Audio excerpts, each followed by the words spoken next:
sketches and paintings were inspired by the photographs found in the archives of the Waterford City Library by another member of our community garden. And then to all this. Thank you, Annette. And thank you all for being involved in this garden, this project. It's so great to be able to celebrate our achievements here. All of them, and many of those who are not here with us today, contributed in so many different ways. And as Cllr once said, individually we are one drop, together we are an ocean.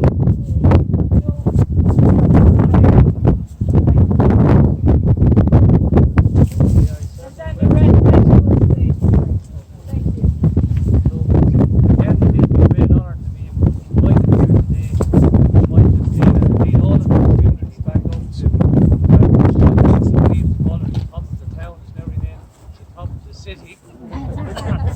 I'm not far from my home today, I was only on the corner of Glen where I was born and bred. My family still live there, so I have a great attachment to this area. And I was just speaking with Justine earlier on, like the exhibition, guns and horses and the whole, I suppose, demonstrate the connection with the military and this being the artillery fort. Indeed, we have the barracks, as you all know, down on Barrack Street where, accommodation and everything else went on down there too. But what this reminds me of though is, I suppose, a wheel turning. If you look at it, you have what was a military complex set up after the Napoleonic Wars to protect what was at the time, I suppose, Great Britain. We were part of that. And indeed, it brought economic activity to the city at a time when, like it is today, we need economic activity and investment. But when you move away from the whole military side of it, that was then replaced with houses. These houses, I think, in Carter's Avenue were built by the City Council at about, I think, 1933, thereabout, 33, 35.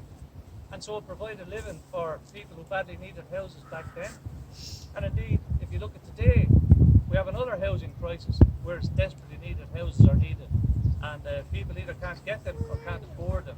And so it's probably the biggest issue facing the government at the moment. And indeed, the pandemic that hopefully we're now about to beat will have to be, I suppose, refocused on the housing side of things. And then you move forward to the period of the last number of years. This area fell into, I suppose, disuse. It became a place where people dumped things. It became overgrown with brambles, weeds, and so on. And then Justina, with her vision and her initial team of 3 in total, I believe it was, came up with the idea of, let's do something with this piece of ground. Let's turn it into a community garden and see where we go. And I know she was ably supported by a lot of people in the community and approached City Council, now the City and County Council, and indeed was supported by our colleague Councillor Eamon Quinlan, who's here today with us as well, who put his shoulder to the wheel, and indeed Councillor Donald Barry, who's here with us today. We all pitched in our own way in the background to try and help this along. But it was all done by the people on the ground. And just look at it now. I was only here today earlier for the first time, and we have, I suppose, going back to nature, the wheel has turned again. From a military fort to housing to disuse, and back now into community use. Use for the community, by the community. And we have Paul with all his hens just down below the wall there, with organic eggs and all the rest of it. I mean, when you look at what can be done with some vision, hard work, and a community working together, there really is nothing that can stop. With goodwill, good heart, these are the kind of results. And we now have local people with beds and, various grown areas and so on. And even if you only come and sit down in the daytime on the streets, enjoy the sun, read the newspaper or a book, what a wonderful place it would be. So that's the general essence of this. And now when you come back then to Reggie and the art exhibition and the the wonderful skill the man has in producing the pieces of art that are inside the cabin. I expect everybody's going to come and take a look at these and just see how good they are. To trace the actual history of this and put it down on paper or canvas, whatever the medium is, it's just fantastic, because although we move forward into the future and we come up with more green ideas, and again we have our green TV here, Marco Cossi, so it's very good of course. Not just because it's a green thing, because it's the right thing. It's the right thing to do, and we should all be doing it. And I think that's really important. So to have things like that now etched on the paper and already putting their talent into this, I think that's really useful. Because as we move forward into the future and we come up with projects like this, we should never forget the past though.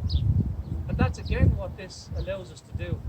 Look back on the military history, the artillery magazine, I suppose, which is along here, the fort, and indeed the military people who were here. And as I said, at the time bringing economic and I suppose business improvements to the area.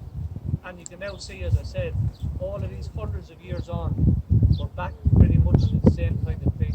Where I think this is a far better use of this area than any military force could have. We have a facility now absolutely for the community, in the community, and belonging to the community. And once we do that, I'm saying to myself, how can we go wrong? How can we go wrong?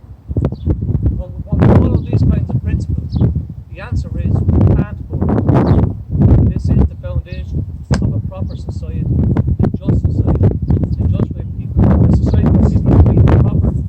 And I mentioned in my earlier comments about housing, a society where people can be housed in good quality accommodation at affordable prices to buy houses, or indeed affordable rents to live in housing.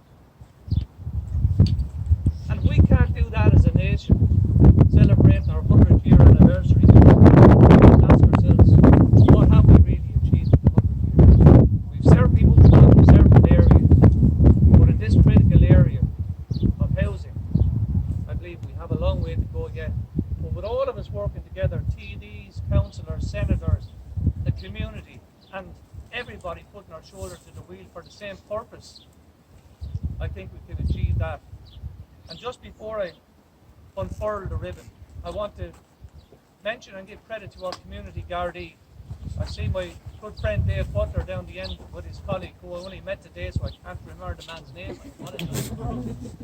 What is it? They turn up for everything. Tommy. And any time there's trouble in any estate or any place like that, which unfortunately happens, when you call Dave or any of the guys, they're there as quick, not immediately, as quick as they can be.